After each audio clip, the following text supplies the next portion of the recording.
Hari ini, mari kita selidiki firman Tuhan melalui khotbah berjudul Hidup yang berhubungan dengan Tuhan, pada acara peringatan kelahiran suci Kristus An Sang Hong ke-108. Hari ini, melalui waktu ini, saya dapat merenungkan makna kelahiran Bapa sekali lagi. Jika Kristus An Sang Hong tidak datang ke bumi ini, kita akan berada dalam posisi di mana kita hanya bisa menghadapi kematian sebagai orang berdosa sorgawi.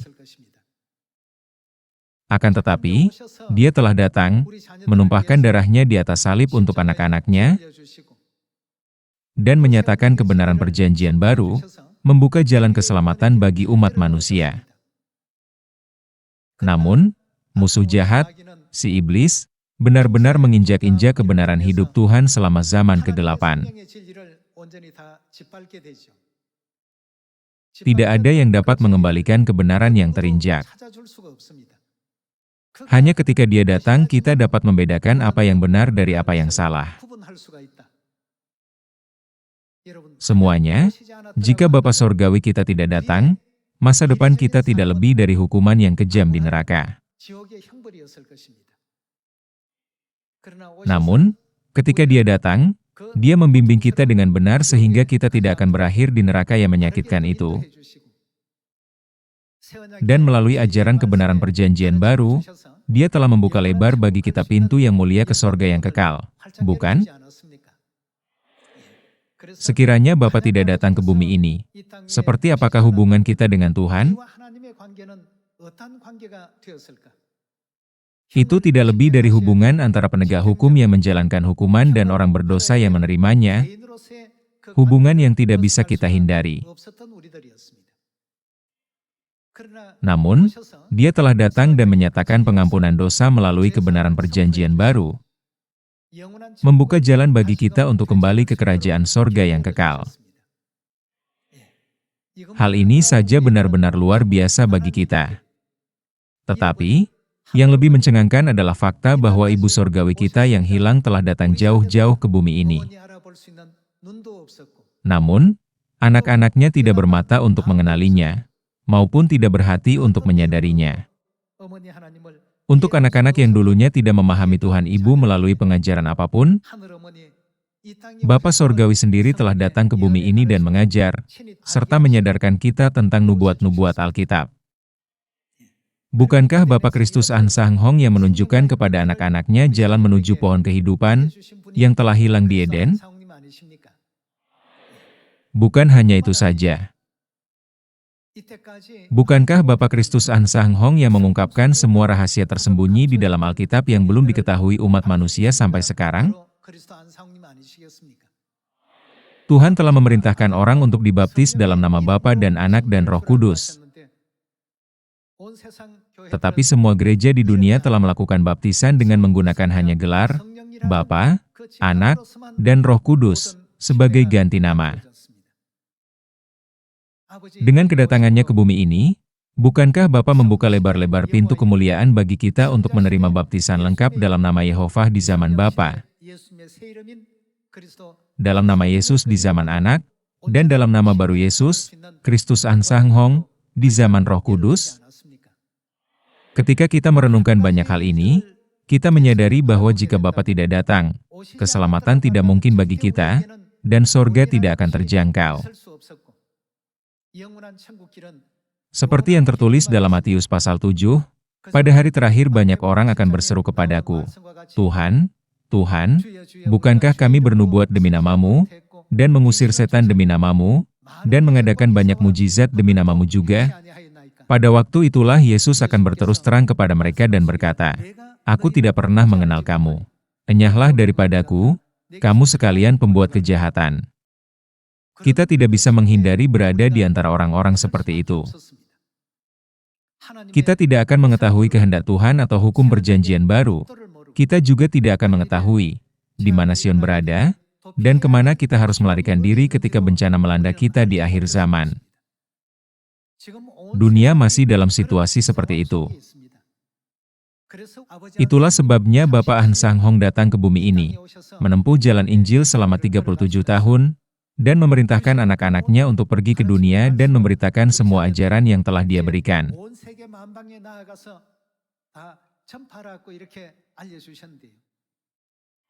Kita telah mendengar berita keselamatan dan menerima kesempatan keselamatan, tetapi orang-orang di dunia belum mendengarnya. Karena Bapa dan Ibu telah memberi kita kesempatan untuk memimpin mereka kepada pertobatan melalui bibir kita.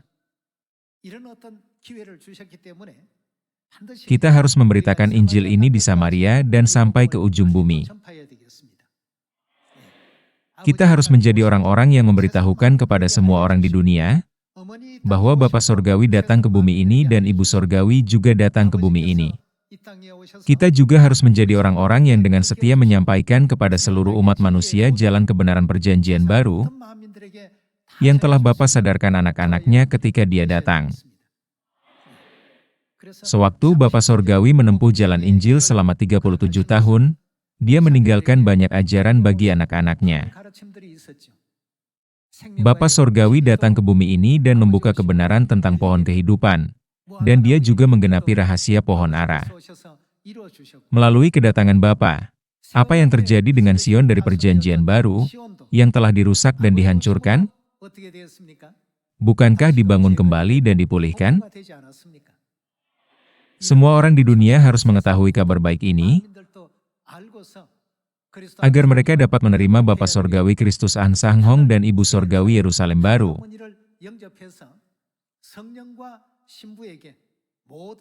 Dan pintu kemuliaan bagi semua orang untuk datang kepada Roh dan pengantin perempuan akan terbuka lebar. Di tahun baru ini, Injil harus diberitakan ke semua negara, wilayah, kota, dan desa yang belum mendengar berita kebenaran.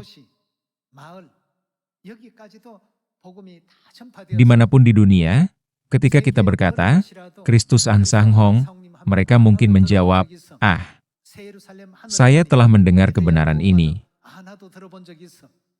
Dan ketika kita berkata, Anda harus percaya Ibu untuk diselamatkan, mereka mungkin akan menjawab, "Oh, saya telah mendengar ini."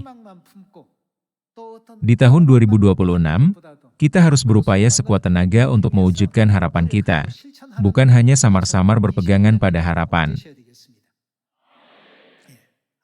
Bukankah alasan Bapa datang ke bumi ini adalah untuk menyelamatkan umat manusia? Jadi, anak-anak Sion juga harus berkontribusi pada pekerjaan keselamatannya. Karena kita adalah anak-anaknya, Dia telah mengampuni dosa-dosa kita, memulihkan wewenang kita, dan menganugerahkan kepada kita posisi imamat rajani dalam kerajaan sorga. Bukankah Bapa Kristus Ansanghong telah datang ke bumi ini karena alasan ini? Hari ini sangat menggembirakan tidak hanya bagi semua anggota keluarga Sion, tetapi juga bagi semua orang di dunia. Sungguh membahagiakan dan penuh berkat. Namun, Bapa mengorbankan dirinya dan menanggung penderitaan di bumi ini. Sepanjang 37 tahun kehidupan Injilnya, setiap langkah yang Dia jalani, dari pekerjaan yang sungguh berat hingga pekerjaan menyelamatkan anak-anaknya, merupakan momen penderitaan. Namun, Dia berjalan di jalan penderitaan selangkah demi selangkah, untuk membangunkan umat manusia yang tidak tahu apa-apa. Kita, sebagai anak-anaknya, harus mengikuti jalan itu dan menginjil dengan rajin. Kita harus membuat Sion menjadi tempat di mana saudara dan saudari saling peduli dan berjalan bersama. Sama seperti Bapa dan Ibu telah menyayangi dan mengasihi kita, anak-anak mereka. Saya tahu Anda semua berkeluarga. Apa artinya berkeluarga? Mari kita perhatikan cara pandang seorang ayah sebagai kepala keluarga. Apakah menurutmu seorang ayah ingin anak-anaknya bertengkar setiap hari?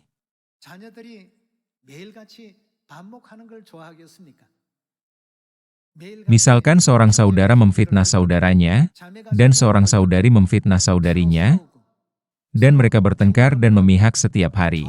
Apakah ada ayah yang suka hal itu? Jika kalian adalah ayah dengan banyak anak yang berperilaku seperti ini, pasti sangat menyakitkan bagimu. Jika kita memahami hal ini, kita hendaknya memahami hati Bapa Sorgawi. Secara jasmani, kita dilahirkan di bumi ini dalam keluarga yang berbeda, dari daerah yang berbeda, dengan bahasa yang berbeda, dan penampilan yang berbeda. Namun, dari sudut pandang rohani, bukankah kita semua bersaudara? Apakah kita merasa seperti saudara? Apakah kita merasa seperti saudari? Jika kita merasa seperti saudara dan saudari, kita tidak boleh bertengkar atau berselisih satu sama lain. Kita tidak boleh saling memfitnah. Bukankah Tuhan telah memberi kita perintah? Kita harus saling mengasihi. Dalam Yohanes pasal 13, inilah yang selalu ditekankan Bapa dan Ibu kepada anak-anaknya. Mengenai ukuran kasih itu, Yesus menjelaskan kedalaman dan kekuatannya dengan mengatakan, "Sama seperti Aku telah mengasihi kamu, demikian pula kamu harus saling mengasihi." Bagaimana Tuhan mengasihi kita? Bukankah tercatat dalam Alkitab bahwa Dia sangat mengasihi kita, sehingga Dia bahkan menyerahkan nyawanya untuk kita? Kita harus memperhatikan saudara-saudari kita seperti itu. Ini tidaklah mudah, bukan?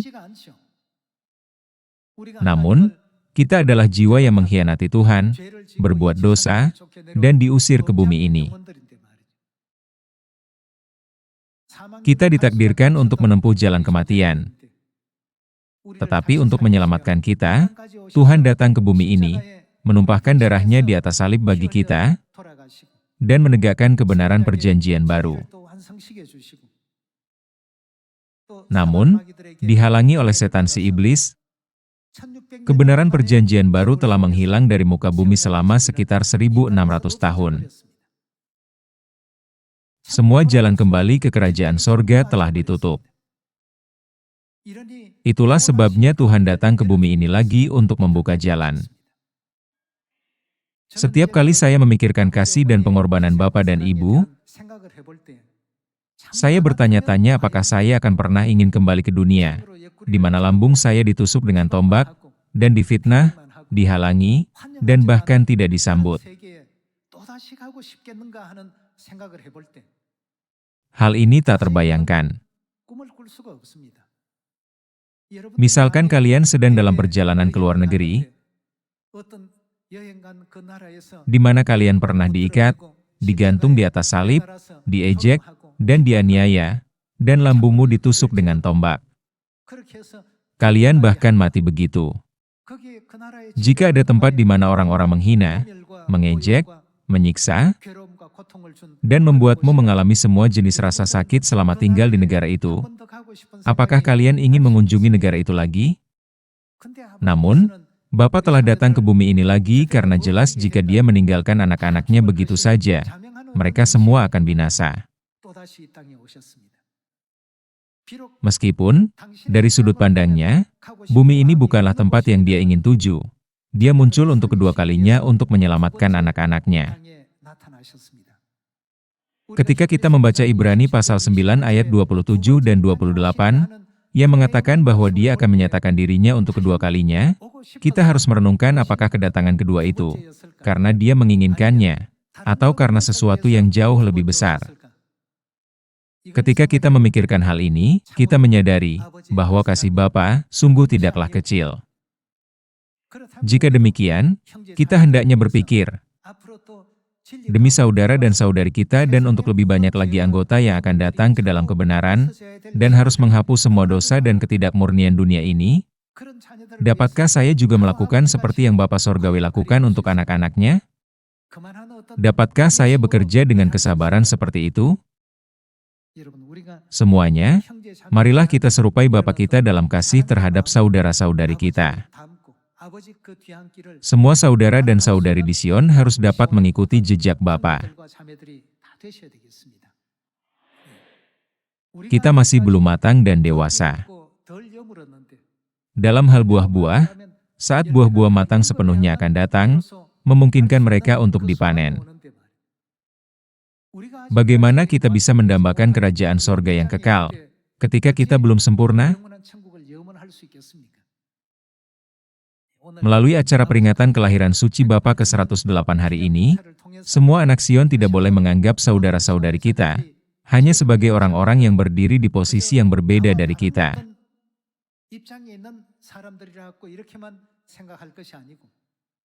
Memahami bahwa mereka benar-benar anggota keluarga sorgawi kita, saudara dan saudari sejati kita.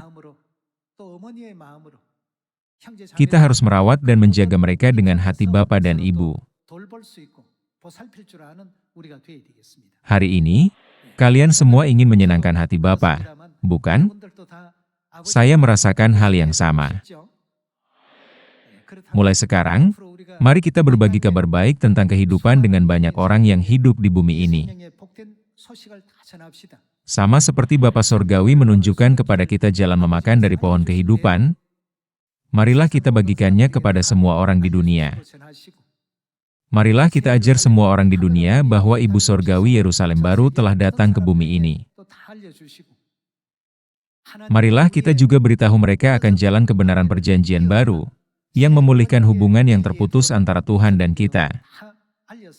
Sehingga kita dapat segera menyelesaikan pekerjaan Injil di bumi ini, dengan sabar menantikan kedatangan Bapa.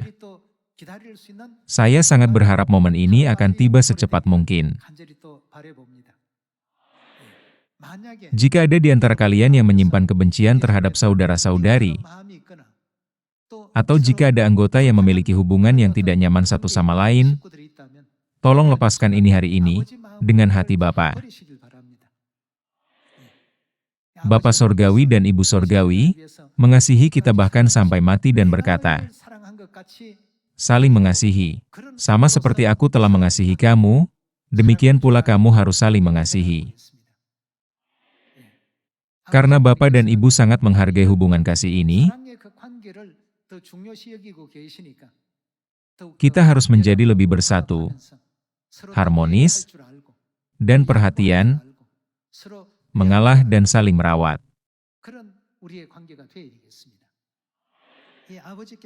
Apa yang akan menjadi bagian paling berkesan dari ajaran Bapa tentang jalan kasih?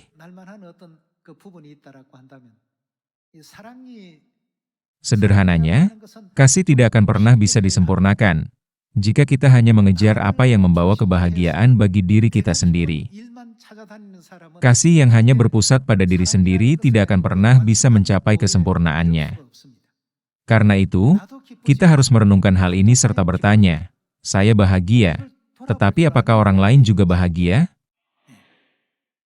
Ketika kita menempatkan diri pada posisi di mana kita dapat memperhatikan orang-orang di sekitar kita, dan menganggap orang lain lebih baik daripada diri kita sendiri, maka tidak akan terjadi kesalahpahaman antar saudara dan saudari.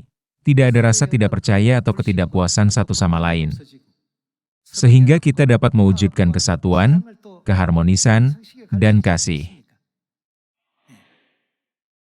Bapa Sorgawi menyerahkan kemuliaan sorga, dan datang jauh-jauh ke bumi ini dalam tubuh, di mana Dia tidak disambut. Itu adalah jalan yang tidak Dia inginkan. Tetapi bukankah Dia datang ke bumi ini untuk kedua kalinya? Karena Dia memikirkan anak-anaknya yang akan binasa, jika dibiarkan begitu saja? Jika kita memahami semua ajaran kebenaran ini hanya ketika kita membuka Alkitab, tetapi kita tetap pada posisi yang sama dengan orang-orang dunia. Ketika kita menutupnya, maka ajaran itu tidak akan ada artinya. Apakah Alkitab tertutup atau terbuka? Bukankah seharusnya kita menjadi anggota keluarga sorgawi, yang membiarkan ajaran Bapa dan ajaran Ibu hidup di dalam kita setiap saat? Hari ini, kita memperingati kelahiran suci Bapa ke-108. Hari ini adalah hari yang diberkati, ketika kemuliaan datang atas puluhan ribu malaikat sorgawi, dan kedamaian datang di antara semua orang di bumi ini. Kepada Bapa Sorgawi, sekali lagi kita mengucap syukur atas kedatangan-Mu ke bumi ini. Hari ini adalah hari sangat berharga, yang dengan kokoh membangun hubungan kita dengan Kristus Ahn Sang Hong sebagai Tuhan dan anak-anak-Nya, Bapa dan Putra, Bapa dan Putri, Ibu dan Putra, dan Ibu dan Putri.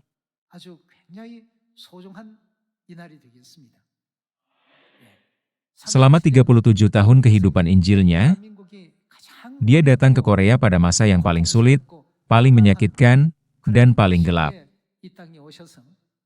Dia mengalami penderitaan Perang Korea dan penindasan di bawah pendudukan Jepang. Dia bahkan mengalami Perang Dunia Pertama dan Perang Dunia Kedua. Harap diingat bahwa Bapa telah datang ke bumi ini di tengah keadaan yang paling tidak menguntungkan. Saya meminta semua anggota keluarga sorgawi kita untuk mengabdikan diri mereka, untuk menggenapi Injil yang Bapa inginkan bagi anak-anak-Nya.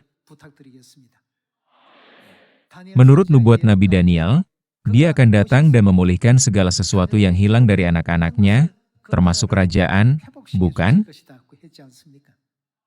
Semua hal ini mungkin karena Dia telah datang. Kita tidak bisa melakukan hal ini sendiri. Kita tidak dapat mencapai hal-hal ini dengan kemampuan atau kekuatan kita sendiri.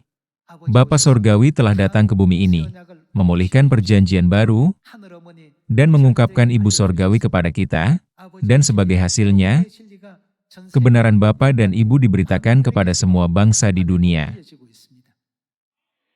Namun, kita masih membutuhkan lebih banyak pekerja dari perjanjian baru. Saya berharap tahun ini menjadi tahun yang penuh berkat, di mana kemuliaan Bapa dan Ibu dapat diberitakan lebih luas lagi kepada semua orang di seluruh dunia. Karena alasan inilah Bapa Sorgawi telah datang ke bumi ini. Bagi seluruh umat manusia, hari ini adalah hari bersukacita dan memuliakan Tuhan. Ini adalah hari yang sangat penting ketika para pendosa berat menerima rahmat pengampunan dosa, sehingga mereka dapat diperlakukan sebagai orang benar. Hari ketika pekerjaan yang begitu mulia dan masa depan yang gemilang dimulai, adalah hari ini ketika Bapa Sorgawi datang ke bumi ini. Ketika kita memikirkan hal ini, kita harus berterima kasih kepada Bapa dan Ibu 10.000 kali dan bahkan lebih. Hal lain yang dicapai melalui kedatangan Bapa adalah bahwa hari ini juga dapat dilihat sebagai hari Dia mengizinkan kita untuk menyadari bahwa kita sebenarnya adalah keluarga sorgawi. Sekiranya Bapa tidak datang, apakah kalian akan mengenal Ibu? Dapatkah kita yakin bahwa kita bersaudara? Ini juga hari yang sangat berarti, ketika Bapa telah datang dan menyatakan bahwa kita adalah keluarga sorgawi. Para anggota keluarga sorgawi harus berbeda dari orang-orang dunia. Jika kita adalah anak sorgawi yang akan menikmati hidup yang kekal dan berkat di sorga selamanya, kita semua harus menjadi serupa dengan Bapa dan Ibu agar kasih Bapa dan Ibu selalu melimpah di Sion. Saya meminta kalian untuk melakukan segala upaya, agar Sion menjadi tempat di mana suara sukacita dan nyanyian tidak pernah berhenti. Pada hari ini ketika Bapa datang ke bumi, kita memuliakan dan berterima kasih kepadanya, karena Dia telah menjalani seluruh hidupnya, hanya memikirkan keselamatan anak-anak-Nya. Semua anak Sion akan mengikuti jejak Bapa dengan tekad seperti ini. Berharap Bapa Sorgawi akan mengisi kita jika kita kekurangan, memperbaiki kita jika kita salah, dan membawa kita ke kerajaan sorga yang kekal, agar kita dapat mencapai sana. Saya ingin mengakhiri khotbah hari ini. Terima kasih.